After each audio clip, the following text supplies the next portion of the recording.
Hey, Shalom, unto the hopeful elect out there. Let me start off by giving all the praise and the honor and the glory unto the mighty Yahweh, Bahasham, Yahweh Shai, Bahasham, Rakakwadash. Double honors unto the apostles and elders out of Great Millstone, and much peace and mercy unto the hopeful elect. This is the brother Ayak back at you again, all right, with this powerful word. They still pushing it unto you so-called Negroes, Latinos, Native and Seminole Indians, which are the children of Israel, also known as the chosen people.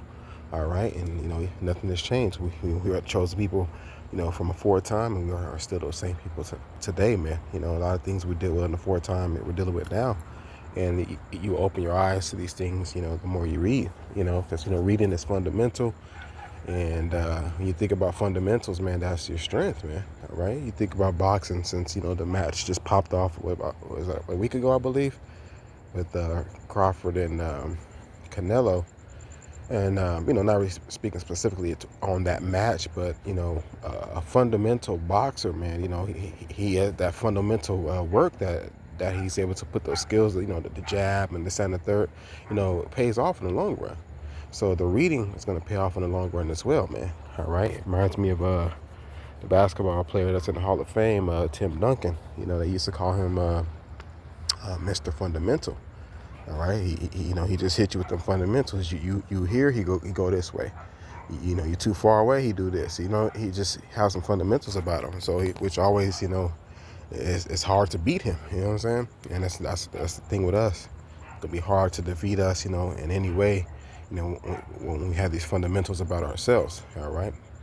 So I just want to dive into basically Exodus, the first chapter. Like I said, from time again. I've started the Bible all over. Just finished Genesis. And that's what 50 chapters in Genesis. I didn't realize it was that many chapters. You just read a couple chapters here and there, and then you just like, you're like, okay, dang, that was it, because the ending of Genesis, the 50th chapter, was Joseph died, basically, man. All right, and they put him in a tomb in Egypt, and and it says what Joseph was 110 years old, and it says that whole generation had died. So that's all the bros, man. And his sister Dinah too. So that's it's Jacob, that's Issachar, and now it's the next generation. So that's what you're kind of getting into when you go into Exodus, the first chapter. And these things are key, because I look around what's going on today, man, and just going over this chapter and thinking about what kind of things I want to speak about, and then something I seen a few days ago on social media, which I kind of highlighted. These things are eye openers, because it's like, damn, okay, I seen that somewhere before. The hatred towards our people, and there's levels to it. And that perpetual hatred is still there, man. We know in the Ezekiel 35th chapter, we're talking about the so-called white man, but these other nations too, is not off the hook, man. All right, they have perpetual hatred for us as well. You know what I mean? And they're not gonna voice it. They may voice it, behind closed doors. And at the same time, they hate us. They want to mock us and imitate us. They want to be like us. You know what I'm saying? So, there it is.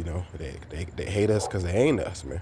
All right, and we those special people, no matter how low the Heavenly Father brings us. You know what I'm saying? But anyway, I'm gonna get into this, but really quick, I'm gonna show this headline really quick, which says Trump demands that all slavery images and exhibits be removed from U.S. National Park. So, right, you people, you heathens, y'all want to try to forget about, the hatred y'all shown. And y'all want to do it on the sneak tip when we already know about you. All right, you gonna hate us forever, man. It's a perpetual hatred. Perpetual means like a continuance, all right, a non-stop, and it's there. And it's okay, man. All right, all that hate they pushing, hope they can take what they're dishing out. How about that? All right, and especially when you're reading this account that I'm about to get into, it's upsetting, and it's like, okay, when the shoe's on the other foot, just be like that song in Lion King, with Scar. That song that nigga had called "Be Prepared." You know what I'm saying? Be prepared, man. All right, Exodus, the first chapter, man, 1 and 7. It says, "And the children." Let me just get to the point where I was talking about. Verse 6, it says, "And Joseph died, and all his brethren, and all that generation." So this is what I was talking about with, from Levi to Judah, all the main, the the sons of Jacob, man. So these, what we're reading about afterwards, is the offspring from all the sons. And you read that, you get back into Exodus, all of them had sons, man. You know what I'm saying? But anyways, it says Exodus 1:7.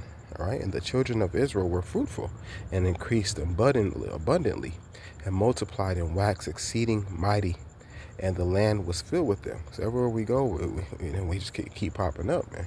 All right, Jake really actually likes women, man. You know what I mean?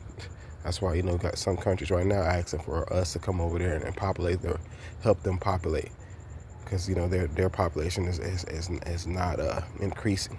All right, but yet do they not know, man? Those seeds that are going to be brought in, it's just more of us. See, and these are. And that's it's a kicker too. These back in the day, when you read this account about these Egyptians, they knew that same understanding. All right, they understand that those seeds that we put in these women, that those are our seeds. All right, and it's not the seed doesn't come from the woman. The imposters over there that's in the land, those Israelis, they push the heritage come from the woman, but that's not so, and it's never been that. Okay, it says. And the land was filled with them. All right. Now, same thing right now, man. We fill up all these places, man. All right. Now they got us, in these prison houses. Prison houses are so full, they letting people go, man. But it's full of us, man. All right. That's who we are. We multiply. It says now there arose up a new king over Egypt, which knew not Joseph. All right. That's the same thing now, man. These new presidents that get put in office, they don't. They have their own opinions of how they feel, man. All right, and our people, just because a new president is brought into power, you think he's gonna be different from? No, man. No, they still hate you, and they gonna tell you the things that they want you to hear. Like this nigga Biden was like, oh, if you ain't black, if you ain't, he says, if you ain't voting for me, you ain't black. Niggas is saying that shit, but really. When shit pop off, they gonna blame you so-called blacks, Latinos, and Native Americans. And then Trump, there's no difference between him either. He's my black Americans know what's going on. Niggas be saying that shit, right? And niggas is and red, white, and blue cheering and shit. But when that killing that popped off about a week ago with the Jake and that woman on the bus, or was a train, either or, I believe it was a bus, but. The nigga said that animal needs to be put to death.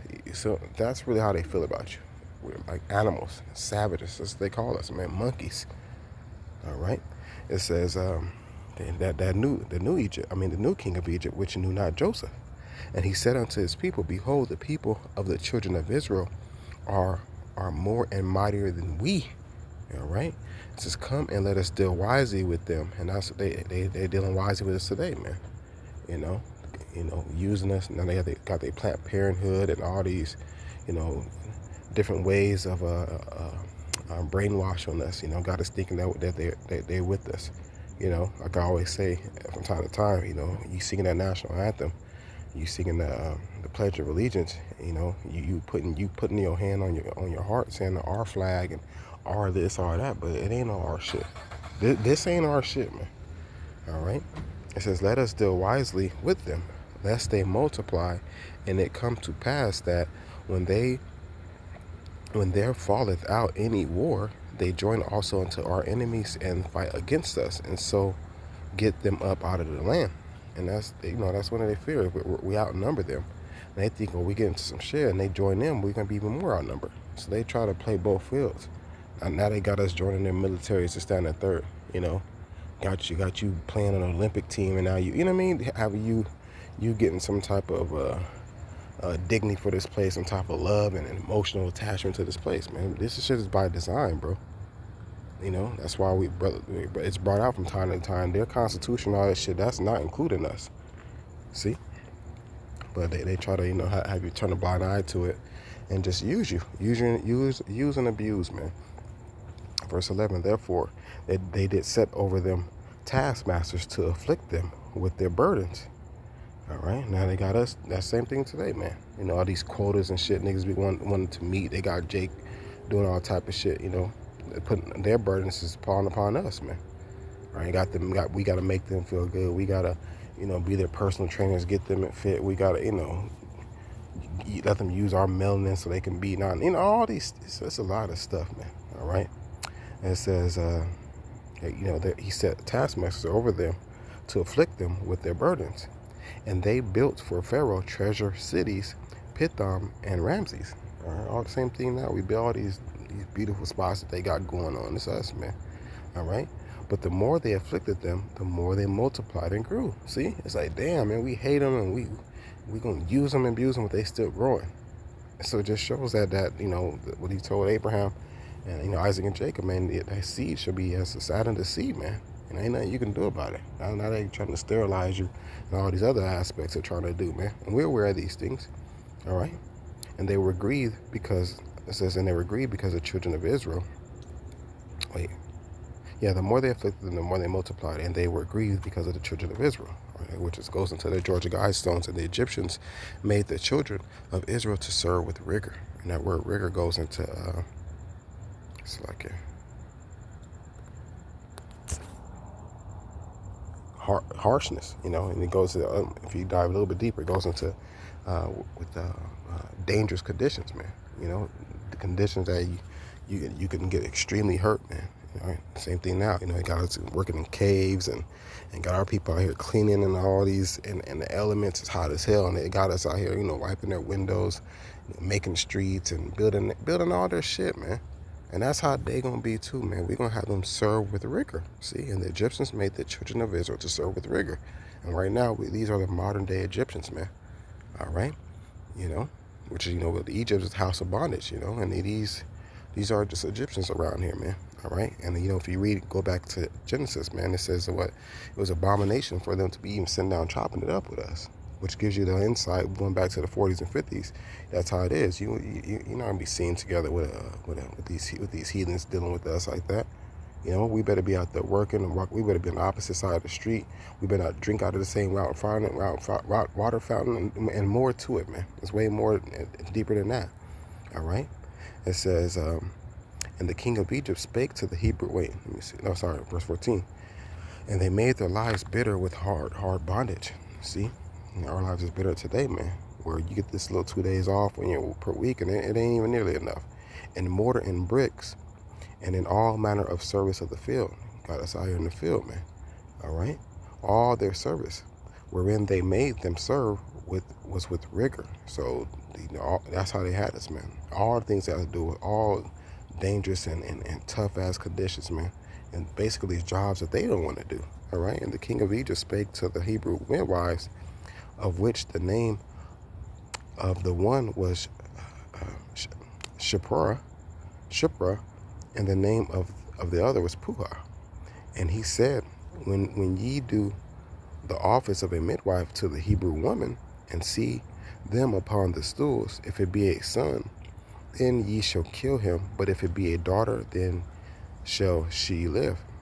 Yeah, then she shall live. And that's the same thing, man. They looking to kill us, man. Especially you men out there, man. They want our women. It's gonna be the same thing, vice versa for them, man. Hey, we'll keep the women, all right. But it's gonna be a balance to that, man. Because you're gonna still, you're gonna be breeding these heathens, because they're gonna have a specific rules for you heathens, all right. And that goes into show too that, the seed line is of the men. All right. But the midwives feared God and did not as the king of Egypt commanded them, but saved the men children alive. Right. Because, the Heavenly Father, he's not going to do away with his people.